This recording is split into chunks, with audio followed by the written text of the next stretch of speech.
Boa noite, pessoal. Nossos queridos irmãos da fé, que bom ver vocês. A última vez que eu subi aqui, eu acho que foi o ano passado.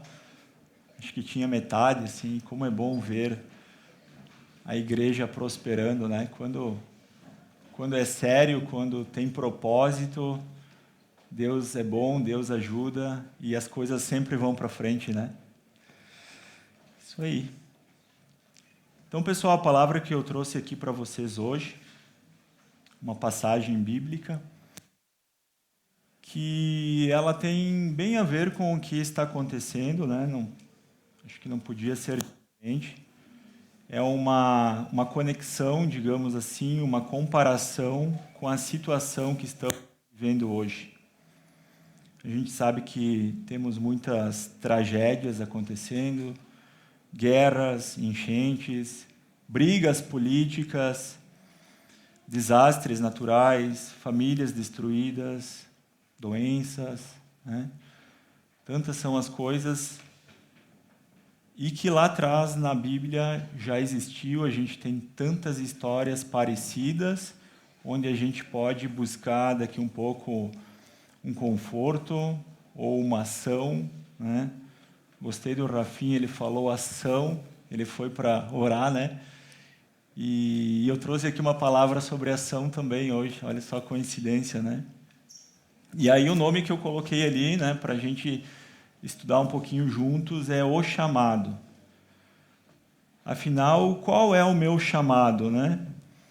Quando acontece tantas coisas do jeito que estão acontecendo, eu fico me perguntando às vezes, né, o que posso fazer para ajudar as pessoas? E são tantas as dúvidas. Será que doar roupas, doar alimentos é o suficiente? Eu tenho essa dúvida. Não sei se vocês têm também essa dúvida. Será que é o suficiente? Ou orar pelas pessoas que estão necessitadas é o suficiente? O que Deus quer de nós, né? E no nosso dia a dia normal, sem que a gente esteja passando por todas essas situações, um pouquinho antes de tudo isso acontecer, o que eu faço é algo que agrada a Deus? Sou aquela pessoa que Deus teria orgulho ou não? Na minha vida, na minha profissão, no meu casamento, em todas as áreas da minha vida, né? E é isso, estamos sempre em busca, procurando uma resposta para as nossas dúvidas. Não sei se acontece com vocês também, mas para mim é assim. E por isso que quando a gente tem a oportunidade de fazer um estudo assim, a gente vai buscar algumas respostas que podem nos ajudar. Vamos orar, pessoal? Querido e amado Deus, queremos, Pai, neste momento te glorificar, dizer que Tu é um Deus grandioso, um Deus santo, um Deus que nunca nos abandona, que está sempre nos dizendo o caminho da salvação, Senhor. Então, que o Senhor esteja aqui conosco esta noite, que o Senhor possa mostrar um pouquinho para nós qual que é o nosso chamado, qual que é o nosso propósito, para que a gente saia daqui com o coração mais tranquilo e sem dúvidas, Pai, de tudo que a gente está fazendo, Senhor. É isso que eu te peço e te louvo, em nome do nosso Filho Jesus. Amém. Deixa eu ver aqui como é que funciona. Aí. Então, pessoal, na Bíblia a gente encontra grandes nomes, grandes chamados, né? Aí eu coloquei alguns aqui, como por exemplo, entre tantos que tem, acho que se for colocar todos é quase que impossível, né? Aí eu fico pensando e analisando Abraão, por exemplo. Abraão foi chamado para a sua missão aos seus 75 anos de idade. Quando ele foi, Deus disse para ele se mudar, né? E ele é o nosso considerado pai da fé, como Moisés também, que tirou o povo do Egito. Josué, que conquistou a terra prometida. Noé, com o dilúvio. Samuel, o profeta. Davi, né, que lutou contra o gigante. A gente podia falar tantas outras histórias. E como eu falei no início, né, se a gente for entrar em cada um dessas histórias, a gente tira uma lição muito grande de vida, pro aqui, pro agora, para as nossas vidas, né? E a pergunta é, será que só tem lugar para grandes chamados? Porque aqui foram grandes chamados. Ou Deus nos chama também para pequenos chamados?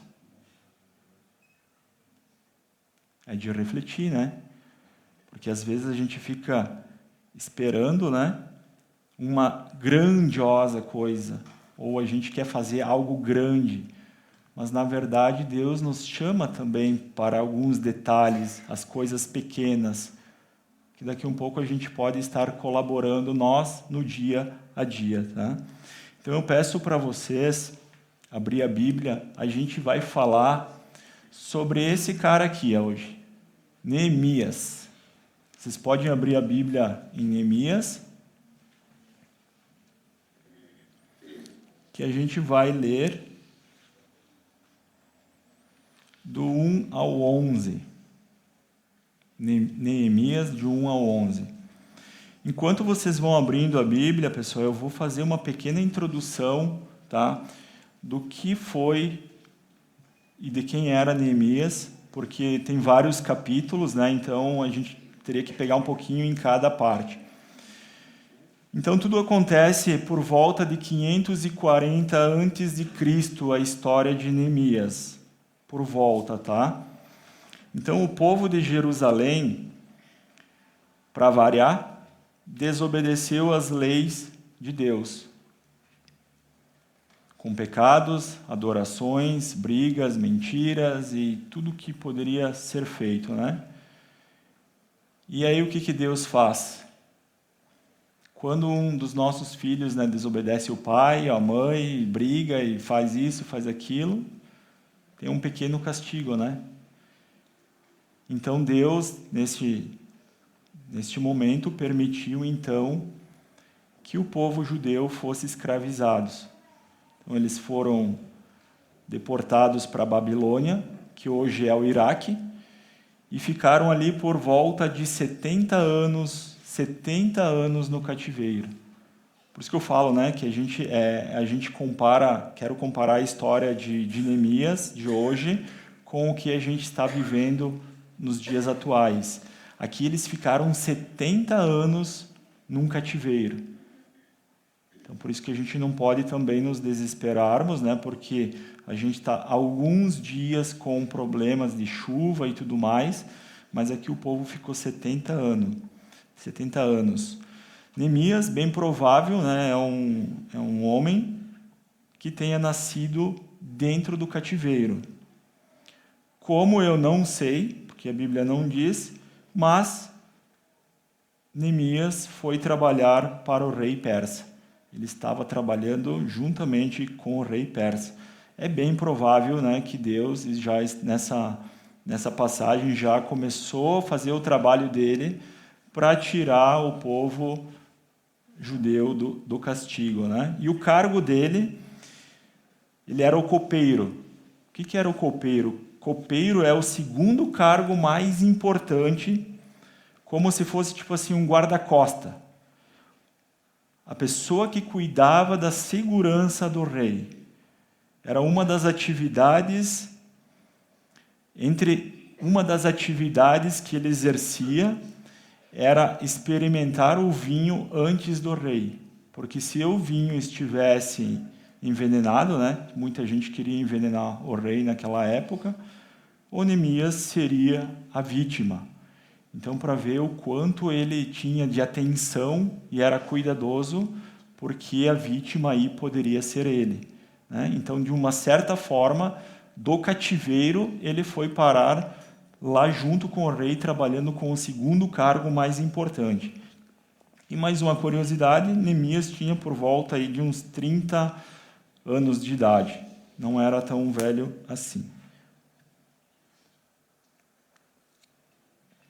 Conseguiram achar? Neemias?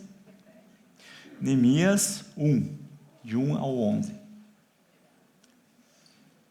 Acharam? Então vou ler aqui para nós. A história de Neemias. Palavra de Neemias, filho de Acalias. No mês de Quisleu era em torno de novembro, dezembro, está ali embaixo na Bíblia, né?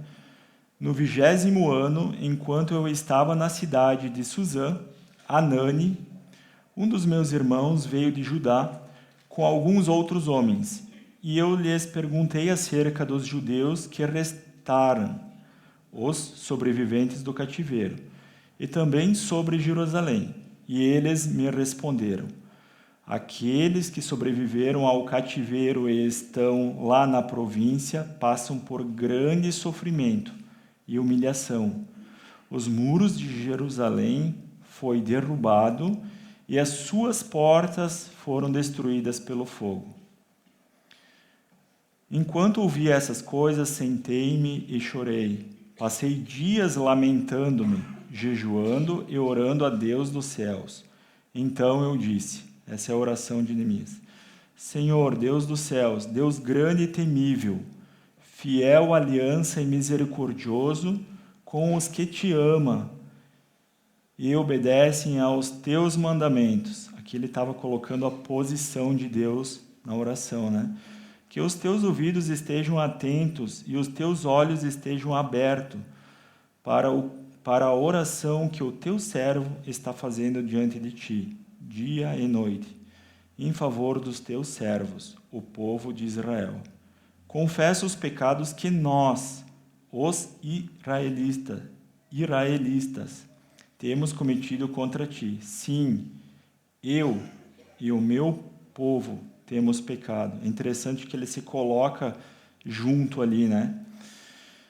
Agimos de forma corrupta e vergonhosa contra ti. Não temos obedecido os mandamentos, os decretos e as leis que deste ao teu servo Moisés. Lembra-te agora do que disseste a Moisés, teu servo.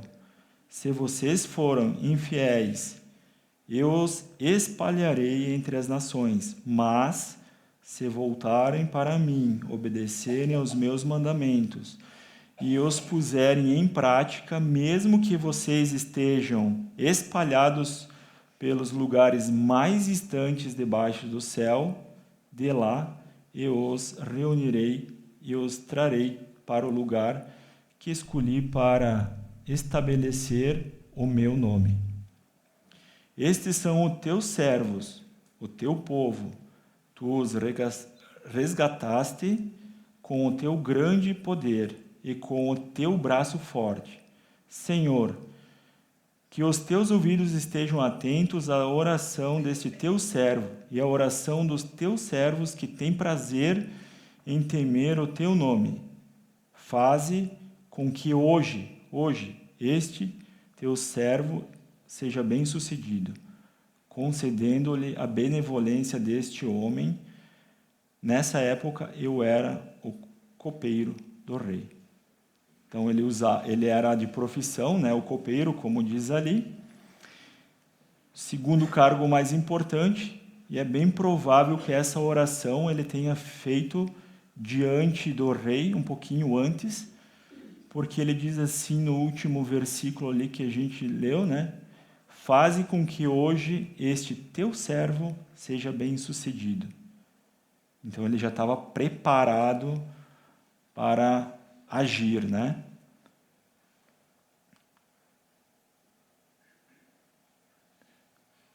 Então ali esqueci de passar o slide, mas era esse, né, para ler, e uma figura ilustrativa então dos muros de Jerusalém. Então o que eu quero trazer com vocês hoje, pessoal, vou basear em 4 palavras-chave, né, para a gente dar uma analisada nesse texto em geral. A primeira delas é sensibilidade, porque Neemias ele foi sensível com a informação quando o irmão dele passou para ele, né? Ele se sensibilizou. Depois a gente vai falar da oração que ele fez, os planos e ação. Aqui a gente vê que, pensa comigo, ele era o copeiro. Se ele pelo menos tivesse só escutado, que era o direito dele, só escutado, que pena, vamos orar e tal. Chegou, orou, pronto, poderia ter passado por aí. É o que acontece com a gente hoje também. A gente tem inúmeras oportunidades, possibilidades, a gente se sensibiliza com alguma coisa, a gente ora, mas a gente esquece dos planos e da ação. Então, fazendo uma pesquisa, Deus usa a sensibilidade para nos conduzirmos. Neemias, nessa hora, decide fazer algo pelo seu povo. Ele decidiu fazer algo para seu povo. Mas o que? Ainda ele não sabia. Deus coloca no coração de Neemias um propósito maior, a ponto dele deixar a segunda profissão mais importante. Neemias tinha seus confortos lá, não tinha? Mas ele ia ter que largar tudo para fazer algo mais importante, para seguir um propósito, para chegar lá e salvar ou ajudar o povo dele. Neemias era uma pessoa cuidadosa, que se preocupava com o bem-estar das pessoas. Não é por nada que ele cuidava da segurança do rei. Então, essa sensibilidade, né? Neemias pergunta, pois tem maior interesse e se preocupa com o seu povo. Vamos ler de novo aqui o versículo 2, 3 e 4. Ó. Anani, um dos seus irmãos. Anani é bem provável que seja a segunda leva dos judeus que foram libertos da escravidão. Tinha sido uma leva e Anani já estava na segunda leva. É bem provável que ele tenha ido a Jerusalém, né? Porque ele sabia das informações, e depois voltou para falar com o seu irmão. Então, Anani, um dos seus irmãos, veio de Judá com alguns outros homens, e eu lhes perguntei acerca dos judeus que restaram, os sobreviventes do cativeiro, e também sobre Jerusalém. Então, pensa que ali, para atingir um nível de sensibilidade, ele começou a fazer pergunta, ele se interessou pelo povo de Jerusalém. No 3, e ele me responderam, aqueles que sobreviveram ao cativeiro e estão lá na província passam por grande sofrimento e humilhação.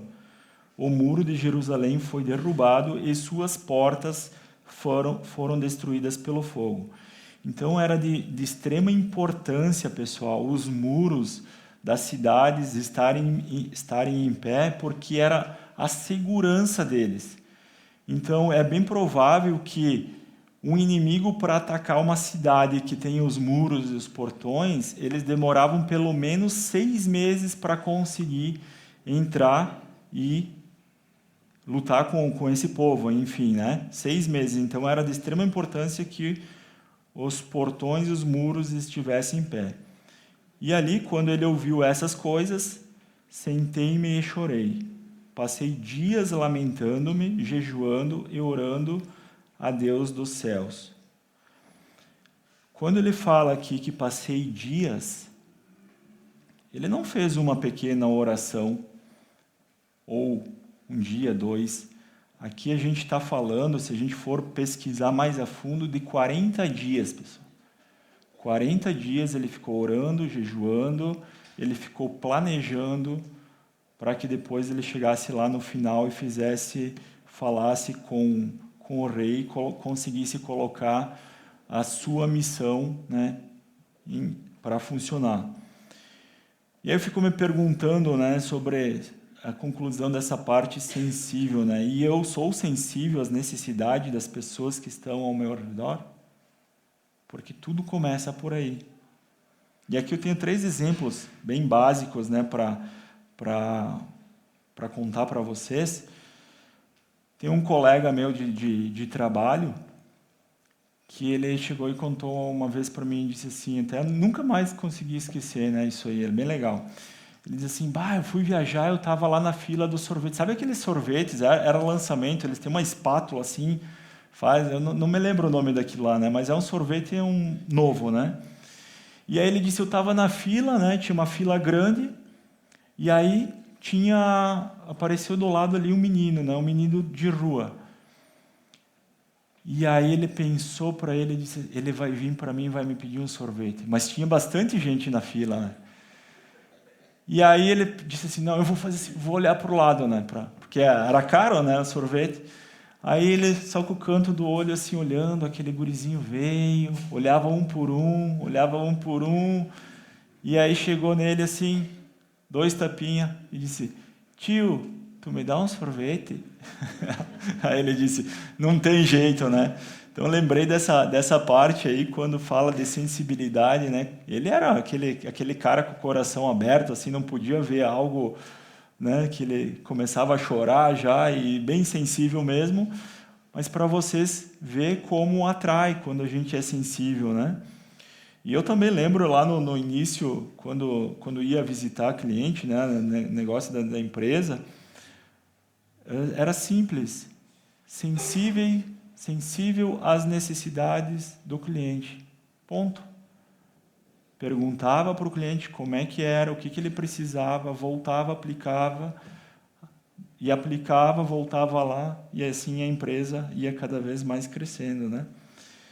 E a última aqui, estava bem fazendo essa parte aqui, foi essa semana, onde a esposa chegou e disse assim, Léo, para um pouquinho, deixa eu te falar uma coisa, sabe que aconteceu uma coisa aqui com uma pessoa, sabe, estou sentindo no meu coração que a gente deve ajudar, fazer alguma coisa por essa pessoa, assim, sabe? Eu disse, não é possível. Eu nem falei para ela, mas eu estava bem nessa parte escrevendo a sensibilidade, e ela chega e fala essas coisas. E eu falei isso por quê agora, pessoal? Porque são muitas as vezes que dentro do casal, um de nós é sensível. Às vezes a gente tem a emoção, mas tem a razão também. Então aí como é que junta tudo isso e a gente chega num denominador comum para que a coisa aconteça? Sim ou não, né? Então é bem bacana assim a gente prestar atenção nessa parte aí, tá? Dito isso, falamos de sensibilidade, vamos ver como é que Neemias fez a oração dele. Quando Neemias soube da situação de Jerusalém, a primeira coisa que ele fez foi orar. E acredito a mais importante, né? E esse foi um ponto de partida para enfrentarmos a situação que passamos na vida. Neemias ficou alguns dias orando. Não foi uma oração de 1 hora, foi alguns dias, 4 meses. Temos a mania de querer resolver tudo sozinho, né? Olha só essa. E a gente diz, e agora? Aconteceu alguma coisa lá e tal? E agora? O que eu vou fazer a respeito disso? Como eu vou resolver isto? Quando deveríamos perguntar, meu Deus, o que queres que eu faça a respeito disto? Vocês percebem a diferença? Quando o egoísmo entra, como é que eu vou fazer para resolver essa parada toda aí? E aí, parte certa, meu Deus, o que você quer que eu faça com relação a isto que está acontecendo? E dizem que não há nada que Deus não esteja disposto a fazer pela pessoa que depende dele. Deus gosta da pessoa que vai até Ele, que expõe os seus problemas até Ele. Então, Neemias começou a oração reconhecendo quem Deus era. Deus do céu, grande e temível, fiel à aliança. E é assim que a gente aprendeu a orar também, né? Sempre iniciando, colocando quem Deus é. Admitiu quem ele mesmo era. Essa parte eu achei muito interessante. Admitiu quem mesmo ele era. Identificou-se com o povo de Israel ao confessar os seus pecados. Olha só, os israelitas não haviam ido para o cativeiro por culpa de Neemias. pois Neemias nem tinha nascido ainda. A culpa era de quem? Era dos que tinham aprontado todas antes. No entanto, ele se incluiu no pecado na nação e disse: eu sou parte do problema. Neemias disse: eu sou parte do problema. Aí fica uma reflexão para nós, né, também, quando a gente ora. Qual foi a última vez que confessamos o pecado da nossa nação? Melhor, da nossa família, da nossa igreja. Não somos uma igreja perfeita. Ou os pecados dos próprios nossos amigos. Não, né? A gente que em primeiro lugar, coloca os nossos, é eu e Deus e mais ninguém. Mas, olhando para a oração que Neemias fez aqui, ele se colocou junto com o povo. E de fato é isso que um grande líder faz. Ele se coloca como parte do problema para resolver. No entanto, que ele resolveu, né? Ali no 5, então eu disse: Senhor Deus dos céus, reconhecendo quem Deus era, Deus grande e temível, fiel aliança e misericordioso com os que te amam e obedecem aos teus mandamentos.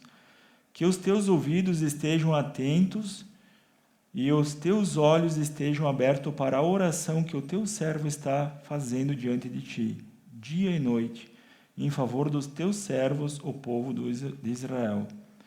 Confesso os pecados que nós, os israelitas, temos cometido contra ti. Sim, eu e o meu povo temos pecado. Agimos de forma corrupta e vergonhosa contra ti. Não temos obedecido aos mandamentos, aos decretos e às leis que deste ao teu servo Moisés. Então é isso, pessoal. Eu acho que é bem interessante quando ele se coloca, né, junto no problema. Então, o que está acontecendo hoje, né? É sempre bom a gente também orar e se colocar junto no problema. Seguindo adiante, então, a gente tem os planos, né? Um planejamento. Porque se a gente é sensível, a gente ora e a gente não sabe e não planeja o que fazer, é bem provável que a nossa oração ela não vá à frente, né? E aí eu quero ler para vocês aqui, só para vocês terem uma ideia de como ele fez os planos e o quanto é importante os planos. Ali no 2, acompanhem comigo no 2, Neemias em Jerusalém. No mês de Nissan, no 20º ano do rei Artaxerxes, na hora de servir-lhe o vinho, levei-o ao rei. Nunca antes eu tinha estado triste na presença dele. Gente, lendo os comentários, estudando, o que ele fez era de extremo problema para ele. Porque qualquer coisa que o rei desconfiasse dele, ele podia executar ele na hora.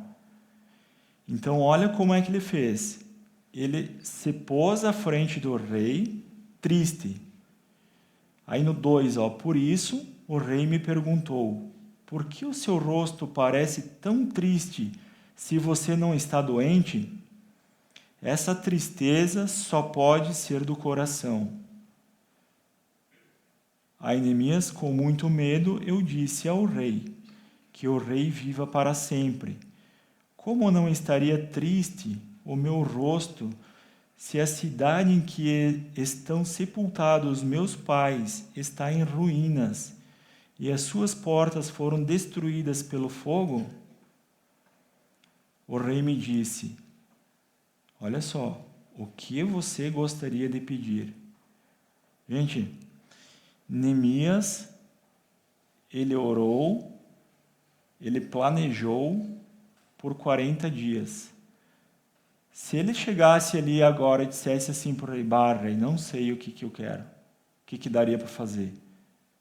Olha a diferença. No 4 ali, né? O rei disse: o que você gostaria de pedir? Ele tinha tudo na ponta da língua. Então, orei ao Deus do céu. Aqui também é legal essa partezinha, porque ele deve ter feito aquela oração de SOS, aquela oração bem rapidinha, né? Antes de começar a falar: Deus, é agora, o negócio vai pegar fogo aqui, né? Então orei a Deus dos céus e respondi ao rei: se for do agrado do rei e se o seu servo puder contar com a sua benevolência, que ele me deixe ir à cidade onde meus pais estão enterrados, em Judá, para que eu possa reconstruí-la. Então ele já tinha um plano. Então o rei, estando presente a rainha, sentada ao seu lado, perguntou-me: quanto tempo levará a viagem? Quando você voltará? Marquei um prazo com o rei e ele concordou que eu fosse. A seguir, acrescentei: se for do agrado do rei, eu poderia levar cartas do rei aos governantes do Trans-Eufrates, para que me deixem passar até chegar a Judá? Olha, ele sabia que ele tinha que cruzar o deserto e que tinha um problema aí no caminho. Então, com a autorização do rei, ficou mais fácil, né? Ele começou a perguntar. E também uma carta para Asaf, guarda da floresta do rei, para que ele me forneça madeira para as portas da cidade que fica junto ao templo, para os muros da cidade e para a residência em que eu irei ocupar, visto que a bondosa mão de Deus estava sobre mim. O rei atendeu aos meus pedidos. Com isso, fui aos governantes de Trans-Eufrates e lhe entreguei as cartas do rei, acompanhando-me uma escolta de oficiais do exército e de cavaleiros que o rei enviou comigo. Então, não foi só pedir para o rei acabou financiando toda a obra que ele tinha que fazer, porque ele liberou as madeiras, liberou a construção dos muros e ainda mandou os soldados ali, o exército junto para que nada acontecesse a ele. Viu a importância, pessoal, de a gente ter um plano bem definido, né? E por fim, a ação.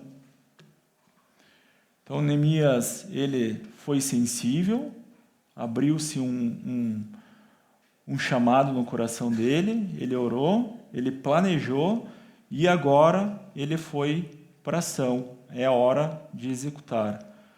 E os próximos capítulos descrevem o que ele fez, tá, pessoal? Eu não vou ler mais, mas olha os títulos, né? A inspeção dos muros de Jerusalém, ali no 2, ó, a inspeção dos muros. Ele chegou lá e fez toda uma inspeção, ele viu. O que me chama a atenção aqui, gente, é que Neemias, ele não era um construtor. Ele não sabia nada sobre obras, mas ele foi a fundo e fez acontecer. E o que eu acho que é legal, importante compartilhar com vocês, que mais para frente está ali, em 52 dias ele deixou a obra pronta. 52 dias. Distribuir as tarefas, enfim, né? E o que me chama a atenção também, pessoal, só não sei se esse número é oficial, porque eu não achei aqui, mas eu fui procurar no Google. Tá, e qual é o tamanho desse muro? Qual é o tamanho do muro? Aí dizia lá 4.018 metros, ou seja, 4 quilômetros de muro. Vamos ver, Luciano, se tu acha que é bastante aí para uma obra. A altura média do muro, 12 metros. A espessura do muro, 8,5 metros. É pouco, né? Para 52 dias. E eu acho que é bem legal, né? Se quem tiver interesse de olhar para e ler o resto aqui, ele conta tudo certinho, como fez, como foi as estratégias dele. Foi muito interessante, gente, muito interessante. E ele fez acontecer.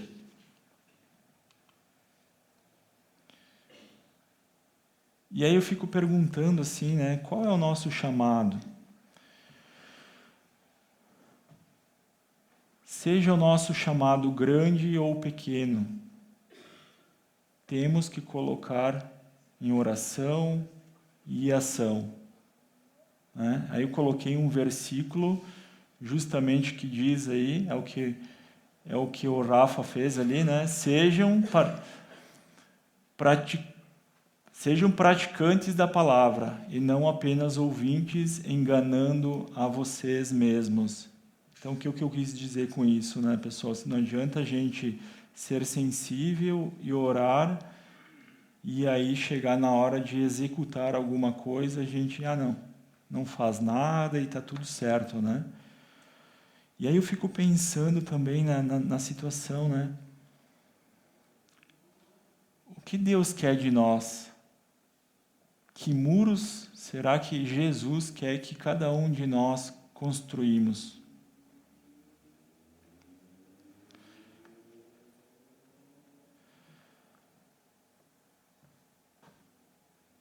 Ele nos chama para falarmos sobre as boas novas, que é Jesus,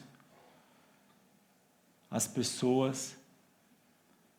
E eu acho que de uma certa forma a gente está fazendo, né? A gente vê pelo número de pessoas que está aqui hoje. Mas eu queria compartilhar com vocês, fazer um desafio aqui com vocês. Sabe aquela pessoa que a gente tem no coração, que a gente gosta pra caramba, mas que não conhece a Deus? Não sei se vocês têm alguém assim, que a gente fica pensando no nosso dia a dia. Fiquei pensando assim, e se fosse a gente fazer agora uma oração por essas pessoas? A gente dá um minutinho aqui, cada um de nós poderia baixar a cabeça. Até o Juliano pode botar um som aí, né? Aquela musiquinha de fundo, que tal? E a gente, de fato, assim, já que é uma proposta que Jesus veio e disse assim, vamos construir o nosso muro com pessoas, vamos chamar as pessoas, vamos orar um minutinho por essas pessoas. Pode ser, pessoal? Vamos ver se o Juliano acha. Podia ter combinado antes, né? Se não tiver, não tem problema também. Estamos finalizando.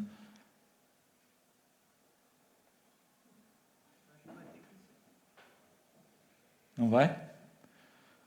Então vamos orar, pessoal. Vou dar um minutinho para que cada um possa, então, neste momento, baixar a cabeça, pensar naquela pessoa, assim, que a gente gosta muito e que a gente gostaria muito que Jesus entrasse em sua vida, em seus corações, em sua mente, para que ela também conhecesse um pouco daquilo que a gente conhece e poder estar passando por situações difíceis, mas com Jesus no coração, que aí se torna tudo muito mais fácil.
Obrigado, pessoal, que esperamos então que Deus, né, nos conceda essa bênção dessas pessoas maravilhosas poderem estar também conhecendo a Deus.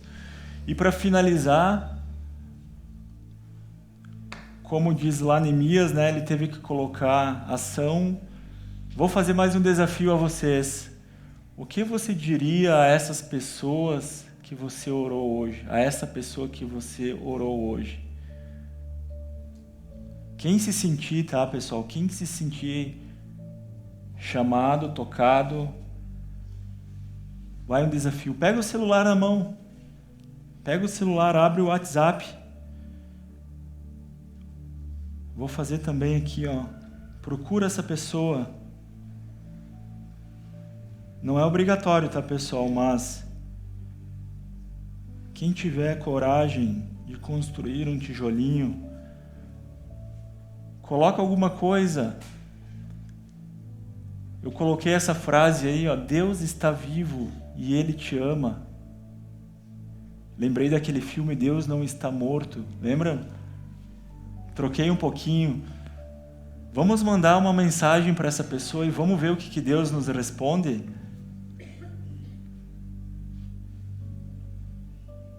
Deus está vivo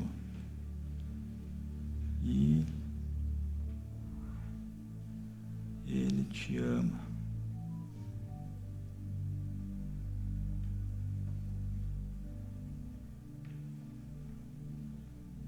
Pronto. Aí depois, quando essas pessoas vão chegar e vão dizer, tá, mas o que está acontecendo? Fala a verdade. Pode falar a verdade. Ah, tinha um cara lá meio assim, né? E começou a falar para mim orar. A pessoa que eu mais amava e mandar uma mensagem. Eu não tive coragem de dizer que não, aí eu peguei e mandei. E essa pessoa é você.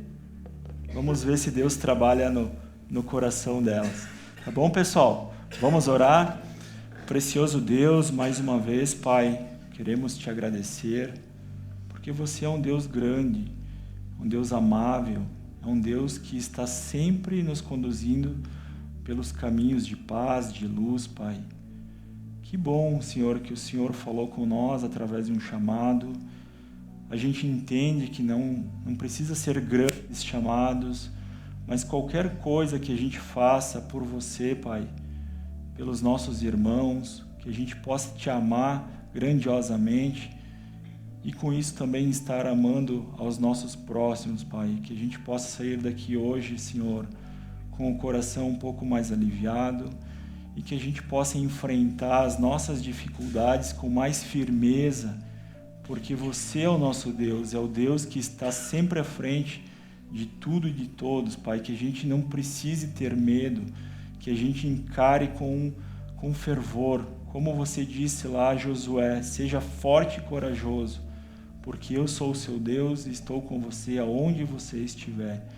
Que a gente possa levar para os nossos dia a dia, amanhã, durante o nosso trabalho, que a gente não tenha medo de falar para as pessoas sobre você, sobre Jesus, e que você esteja sempre nos protegendo, Pai. Que o Senhor possa olhar para as pessoas que perderam suas casas, perderam seus entes queridos, muitas delas, Pai, que o Senhor possa estar confortando o coração e sempre orientando e buscando para junto de Ti, Senhor.